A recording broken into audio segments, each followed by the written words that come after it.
நம்முடைய நம்பிக்கை ஒன்று வீண் போகாதபடி காரியங்களை வாய்க்க பண்ணுகிற ஆண்டவராக இயேசுவின் நாமத்தில் உங்களை வாழ்த்துகிறேன். இந்த நாள் நம்முடைய ஆவிக்குரிய சிந்தனைக்காக சங்கீதம் 37:5 நான் வாசிக்கிறேன். உன் வழியை கர்த்தருக்கு ஒப்புவித்து அவர் மேல் நம்பிக்கையிரு, அவரை காரியத்தை வாய்க்க பண்ணுவார். அப்படி ஆண்டவர் காரியத்தை வாய்க்க பண்ணுகிற தேவன். ஆனால் நாம் செய்ய வேண்டியது நம்முடைய வழியை கர்த்தரிடம் கொடுத்து விட வேண்டும். ஆண்டவரே, நீர் என்னை நேர்வழியில் நடத்தும் என்று ஜெபிக்கும் பொழுது நிச்சயமாகவே நேர்வழியில் நடத்துவார். இல்லாவிட்டால் நாம் ஆங்காங்கு போய் அலைந்து நம்முடைய நாட்கள் எல்லாம் வீணாய் போய்விடும். அநேகருக்கு அதுதான் வழி தெரியாமல், முடிவெடுக்க முடியாமல், இப்படி போகலாமா, இதை செய்யலாமா என்று குழப்பத்திலே நாட்கள் எல்லாம் வீணாய் போய்விடும். கடைசியில வழியை கண்டுபிடிப்பார்கள், அந்த வழியிலே பிரவேசிப்பதற்கு பலனற்று போய்விடுவார்கள். அப்படி யாருக்கும் அந்த நிலைமை வரக்கூடாது. அதனால் ஆண்டவரிடம் நம்முடைய வழியை ஒப்புவித்து அவர் மேல் நம்பிக்கை, ஆண்டவர் நிச்சயமாகவே எனக்கான காரியங்களை செய்வார், என் கிரியைகளுக்கு தக்க பலன் அவர் கொடுப்பார். வீணாய் விருதாவாக நான் உழைக்கவில்லை, வீணாய் விருதாவாக நான் ஓடவில்லை. கர்த்தர் என்னுடைய அலைச்சல்களை எண்ணி இருக்கிறார், என்னுடைய காரியங்களை அறிந்திருக்கிறார் சொல்லி நம்பிக்கை வைத்து அவரையே சார்ந்து வழியை ஒப்புவித்து நீங்க பார்த்து நடத்துங்கப்பான்னு சொல்லி நம்பிக்கை வைக்கும் போது நம்முடைய காரியங்களும் ஜெயமாய் மாறிவிடுகிறது. தாவீது அதைத்தான் இங்கு எழுதுகிறார். தாவீதுடைய வாழ்க்கையில் எல்லாம் கர்த்தருடைய கரத்திலே, கர்த்தர் அதனால எனக்காக யாவையும் செய்து முடிப்பார், கர்த்தர் பார்த்து கொள்வார், கர்த்தர் யுத்தம் பண்ணுவார் சொல்லி ஒவ்வொரு காரியங்களிலும் அறிக்கை பண்ணுகிறதே வார்த்தைகளை பார்க்க முடியும். வசனத்திலும் அது சொல்லப்பட்டு இருக்கிறதே. நம்முடைய வாழ்க்கை இன்னைக்கு எப்படி இருக்கிறது? நாம் யார் மேல் நம்பிக்கை வைத்திருக்கிறோம்? அல்லது நம்பிக்கை இழந்து போய்விட்டோமா? இனி முயற்சி எடுத்து பிரயோஜனம் கிடையாது, இனி தேடி போய் பார்த்து பிரயோஜனம் கிடையாது, எதுவுமே நீ நடக்காது, அவ்வளவுதான், இருக்கிறதை வைத்து ஏதோ போகட்டும் என்று வாழ்ந்து கொண்டிருக்கிறோமா? இன்று நிச்சயமாகவே நம்முடைய சிந்தனையை கொஞ்சம் சீர்தூக்கி பார்ப்போம் என்று சொன்னால் மீண்டுமாய் கர்த்தர் பக்கம் கிட்டி சேர்ந்தது நம்பிக்கையில பெருகுவதற்கு ஏதுவாக கர்த்தர் நமக்கு சூழ்நிலைகளை மாற்றி கொடுப்பார். ஒருமுறை ஒரு மனிதர் அமெரிக்க தேசத்திலே நதியின் மூலமாய் போகிற இந்த போட் மாதிரி சிறிய கப்பலிலே பிரயாணம் பண்ணுறவர்களுக்காக கைப்பிரதியை கொடுத்து கொண்டிருந்தானாம். அநேகர் வாங்கினார்கள், படித்தார்கள்.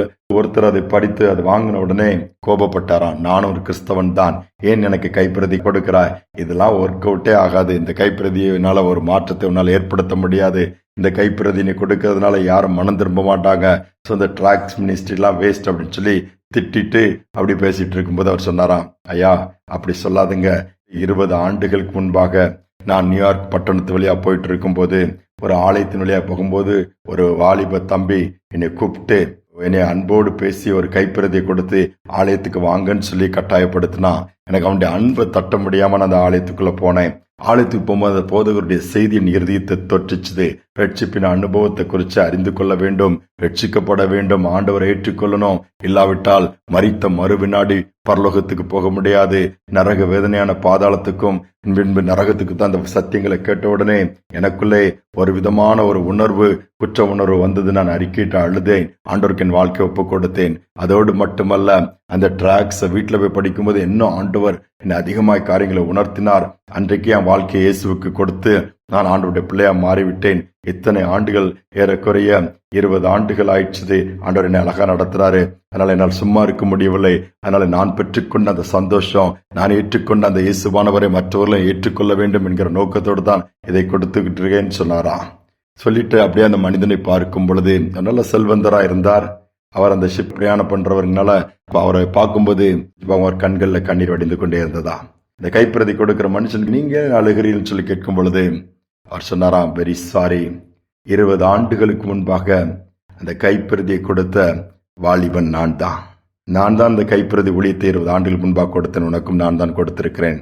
நான் உன்னை பார்க்கும்போது என்னால் அடையாளம் கண்டுபிடிக்க முடியவில்லை. நான் நினைத்தேன் அப்பொழுது, இதுல எந்த பிரதிபலனும் கிடைக்க போறது கிடையாது, யாரும் இயேசு ஏற்றுக்கொள்ள போறது கிடையாது, அந்த ஊழியம் வேஸ்ட். ஆனால் நம்பிக்கை இழந்து சோர்ந்து போய் நான் அதை கொடுப்பதையே நிறுத்திட்டேன். இப்ப நான் உணர்கிறேன், அன்று கொடுத்த கைப்பிரதி உங்கள் வாழ்க்கையை மாற்றியிருக்கன்னு சொல்ல போனால் இதே போல ஏராளமான மனிதனுடைய வாழ்க்கையை மாற்றியிருக்கும். அதனாலே சந்தோஷமா அதை வாங்கி கொண்டு நான் என்னுடைய வீட்டிற்கு சென்ற உடனே நான் மீண்டுமாய் அந்த ஊழியத்தை நான் ஆரம்பித்து செய்வேன்னு சொல்லி போனாராம். பாருங்கள், நம்ம அநேக நேரம் யோசிப்போம், நம்ம செய்யறது எங்க வாய்க்க போகுது, நம்முடைய செய்யறதுல கிரியைகளுக்கு எங்க தக்க பலன் கிடைக்க போகுது?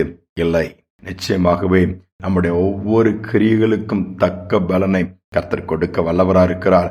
இம்மையிலும் கொடுப்பார், மறுமையிலும் ஏற்கனவே வாக்கு கொடுத்தபடி நமக்காக அதை செய்து கொடுப்பார். சோர்ந்து போக வேண்டாம், நம்பிக்கை இழந்து விட வேண்டாம். ஆண்டவருக்காய் ஓடுகிற, ஆண்டவருக்காய் பேசுகிற, ஆண்டவருக்காய் பிரயாசப்படுகிற காரியங்களை நிறுத்திவிடவும் வேண்டாம். ஜெபிப்போமா. எங்கள் அன்பின் பரலோக தகப்பனே, புதிய நாளை கொடுத்திருக்கிறீங்கப்பா.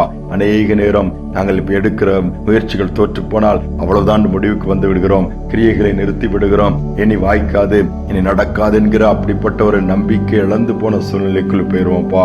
அப்படி வேண்டாம். எங்களுடைய வாழ்க்கையிலே எங்களுடைய வழியை உமக்கு ஒப்பு கொடுத்து உண்மையில் நம்பிக்கை வைத்து தொடர்ந்து நியமித்திருக்கிற பாதைகளை ஓடி நியமித்த கிரியைகளை செய்ய எங்களுக்கு கிருபை கொடுங்கப்பா. முடிந்த அளவு உம்மை குறித்து எல்லோருக்கும் நாங்கள் சொல்லத்தக்கதாய், முடிந்த அளவு நன்மை செய்யத்தக்கதாய், அநேகரை தைரியப்படுத்தி தூக்கி விடத்தக்கதாக எங்களுக்கு கிருபை பாராட்டுவீராக. நாள் முழுவதும் கிருபையும் கர்மம் இருக்கட்டும். தாழ்த்தி ஒப்பு கொடுக்கிறோம். மகிமையான காரியங்களை செய்யுங்க. துதிகனமை ஏற்றுக்கொள்ளும் இயேசுவின் நாமத்தில் பிதாவே, ஆமேன், ஆமேன். நம்முடைய கிரியைகளுக்கு தக்க பலனை கர்த்தர் கொடுப்பார். சோர்ந்து போக வேண்டாம். கைகளை நெகிழ விட வேண்டாம். பின்வாங்க வேண்டாம். நிலைத்திருப்போம். தொடர்ந்து கிரியைகளை செய்வோம். நமக்கு அதனால் பலனை பெற்றுக் கொள்ள முடியான பாக்கியத்தையும் பெற்றுக் கொள்வோம். இந்த சிந்தனையோடு இந்த நாளை தொடருவோம். மீண்டுமாய் நாளை தினம் சந்திப்போம். தேசங்கள் சந்திக்க தேவையை நிரப்ப பாசம் கொண்டு பின்னே வருவோன் யார்? தேசங்கள் சந்திக்க தேவையை நிரப்ப பாசம் கொண்டு பின்னே வருவோன் யார்? என்னை போல் தன்னையும் நித்தமும் வெறுத்து சிலுவையை எடுத்து வருவோன் யார்? என்னை போல் தன்னையும்